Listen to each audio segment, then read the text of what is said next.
Oi pessoal, tudo bem?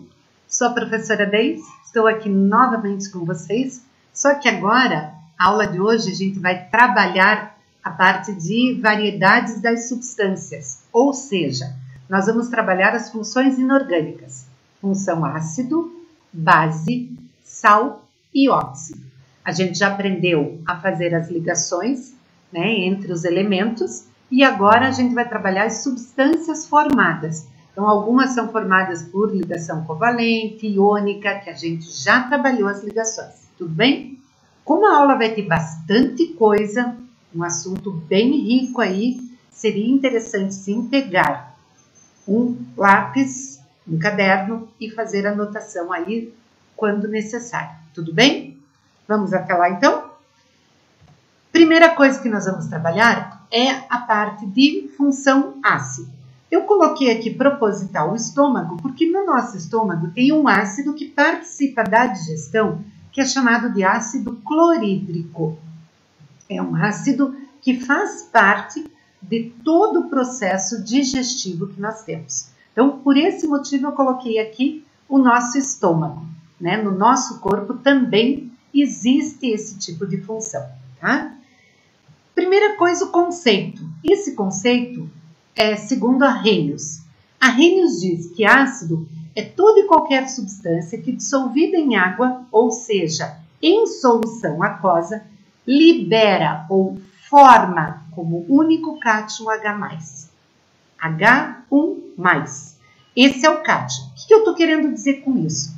Eu estou querendo dizer que se for resultante, se for quebrar, desculpa, não é resultante, se for quebrar uma molécula, a água vai quebrar formando cátion iônio.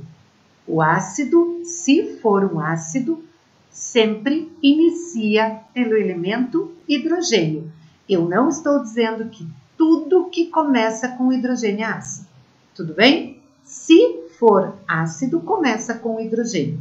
A primeira parte de uma molécula normalmente é formada pelo cátion.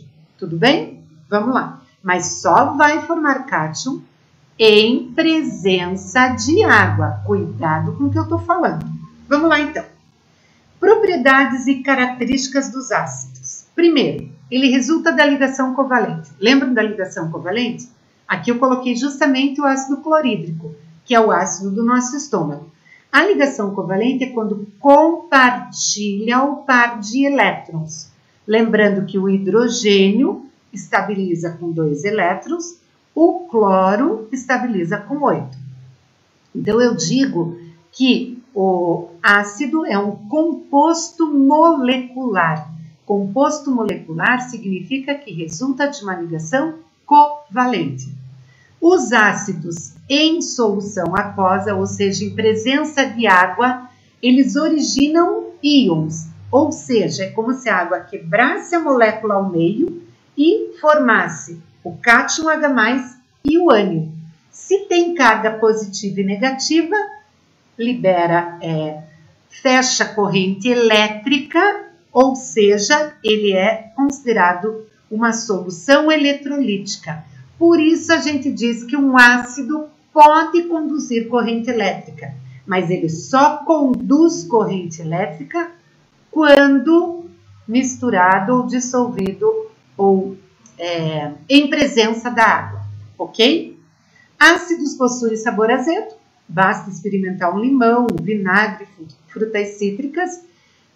Eles reagem com a base, formando sal e óxido, que nós vamos aprender sal e óxido também, numa reação de neutralização, que nós também veremos reação de neutralização, e eles mantêm incolor uma solução de fenolftalina. O que é a fenolftalina? Fenolftalina é um tipo de indicador que vai dizer se a substância testada é um ácido ou uma base. Como que ela vai indicar para nós? Por meio da mudança de cor. Se a fenolftalina ela é incolor, se ela permanecer incolor, pode ser um ácido. Se ela mudar de cor, pode ser uma outra substância. Então, ela mantém, o ácido mantém incolor a solução de fenolftalina.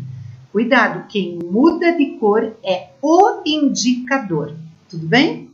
Próximo, então, ionização aquosa do ácido. É bem o conceito. O que eu falei no conceito? Eu falei que ácido, se for ácido, começa com hidrogênio.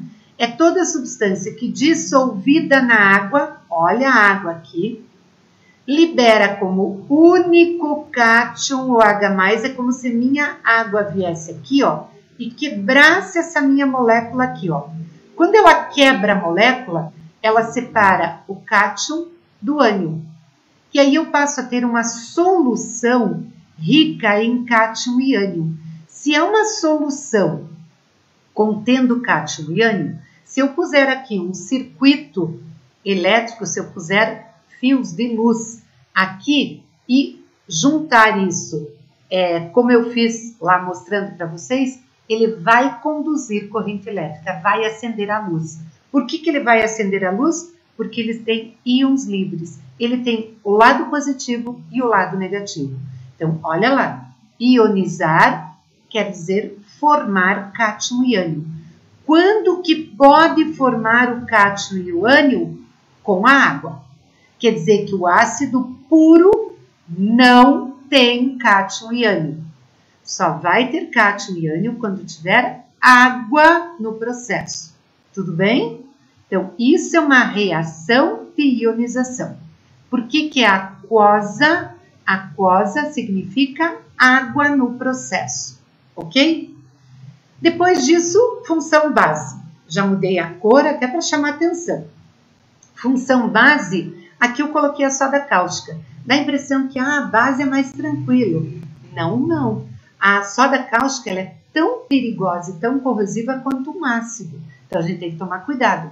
Nunca colocar esse tipo de substância na boca. Nunca encostar.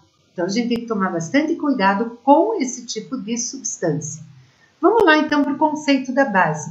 Utilizando o mesmo conceito de Arrhenius, vocês vão perceber que agora o que vai alterar é que base em solução aquosa, de novo, presença de água.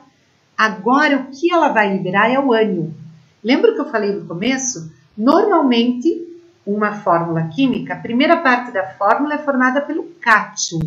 A segunda parte é formada pelo ânion. O ácido tem o cátion H+. Aí eu disse para vocês que se for um ácido, começa com hidrogênio. Tudo bem? Agora eu vou dizer para vocês, se for uma base, obrigatoriamente termina com o OH. Por quê? Porque a primeira parte é sempre o cátion positivo, segunda parte, o ânion negativo. Vamos lá, então. Propriedades. Geralmente, elas resultam de uma ligação iônica. Por isso que a gente fala que é um composto iônico. É formado pelo cátion e pelo ânion. Ó, sempre a segunda parte, o OH.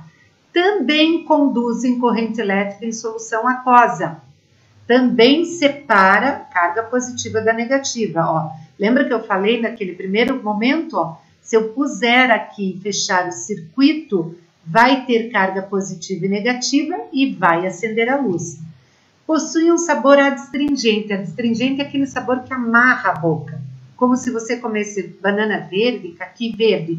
Esse é o sabor de uma base. Reagem com ácido numa reação de neutralização, produzindo sal e água. E aqui elas deixam rosa uma solução de fenolftaleína. Se eu tivesse essas duas, eu diria para vocês, com certeza, que isto aqui é uma base. Porém, esse aqui pode indicar um ácido. Por que que pode indicar? Porque pode ser também uma substância neutra. Porque como a fenolftaleína, que é o indicador ácido-base, ele também é incolor, se eu puser na água, também vai permanecer incolor. Então, eu tenho garantia de que esta substância é uma base. Porém, esta substância eu teria que usar um outro indicador, poderia ser o azul de bromotimol, poderia ser o alaranjado de metila, poderia ser o repolho roxo, que é considerado um indicador, para que eu pudesse testar e verificar se essa segunda substância é realmente um ácido ou uma substância neutra. Agora, a base, eu não uso o termo ionizar, eu uso o termo dissociar. Então, vamos relembrar. Ionizar significa formar. Por que eu vou formar no ácido? Porque o ácido é um composto covalente, resulta de uma ligação covalente. A base eu dissocio. Por que eu dissocio? Dissociar é separar. A base resulta de uma ligação iônica. Então, ela já tem cátion e ânion. Agora, o que acontece? A água, ela vem aqui, quebra a minha molécula, separando o grupo OH do que vem antes. Por isso que tem um único ânion OH-. Por isso que se for uma base, termina com OH. Se for um ácido, inicia com hidrogênio. Certo? Essa é a característica. Aqui eu tenho solução de NaOH. Então, eu tenho íons livres. Então, eu tenho essa formação que a gente chama de solvatação, tá? Quando os íons ficam envolvidos pela molécula da água, tá? É como se elas liberassem esses íons e eles ficam envolvidos pela molécula da água. E aí eu consigo, sim, fazer uma condução de corrente elétrica, porque eu tenho cátion e ânion liberados. Tudo bem?